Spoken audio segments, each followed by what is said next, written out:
I got injured on the job in Cleveland, Ohio in 1987, and I came back to Kentucky to stay with my parents to recuperate, and I was in a cast from my waist to my foot, and my mother had some old Kentucky chairs that were handmade by her father. And she says, while you're sitting there resting and doing nothing, why don't you refinish these chairs? I said, okay. I didn't have anything to do, so I sat down and I started stripping the paint. There must have been 5 coats of paint on it, and scraping the paint off, and took the old bottom out and so forth. And I says, Mom, I can make chairs easier than doing this, than trying to refinish these things. She says, let me see you do it.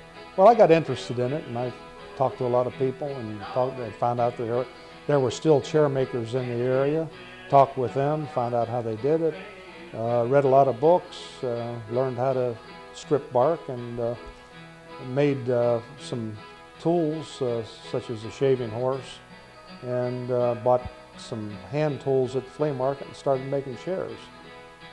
I made a lot of rockers and regular kitchen chairs, and people liked them so much they wouldn't let me alone. They wanted, would you make these for me? And they wanted to buy them, and I kept raising the prices, hoping they wouldn't want them, and they continued buying them. And before I knew it, I says, well, you know, if I'm going to do this, I got to get serious and buy some machinery. And my wife and I, we had this building. Well, we built the building and got the basic machinery, and then did it full time. Well, first you have to obtain the wood, and we get our wood from local area, from some of the log yards, and occasionally someone will call and they'll ask us if we're interested in a particular species of wood. You know, they have one and they have to take the tree down, and we'll go get it. And we get the wood, and then we take it to our local sawyer over in Jackson County. Got a fellow by the name of Felix Taylor, and Felix saws it up to our dimensions. And some of the wood we have him dry. He has a dry kiln, and like I said, I try to keep most of the business right here in the Laurel County area, and use as many people as I can from this area. I'd say probably everything sells pretty good. I'd say that our rockers are the most popular. Settees, there's quite a bit of demand for a settee, and regular kitchen chairs.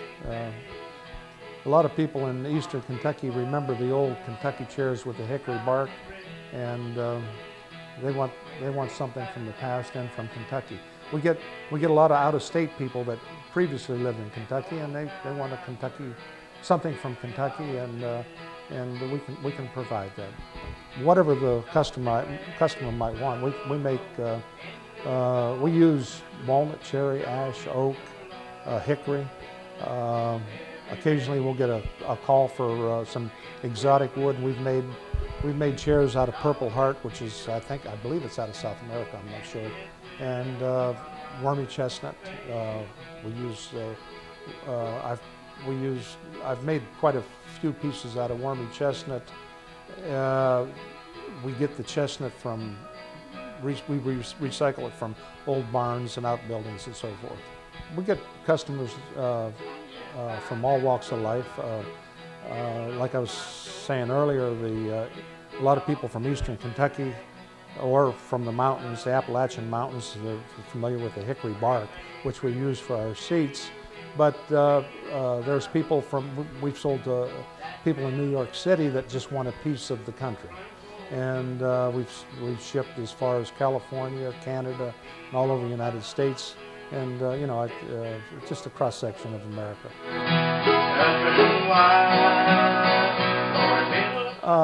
I'm doing something with my hands. Once I'm gone, it's still going to be around.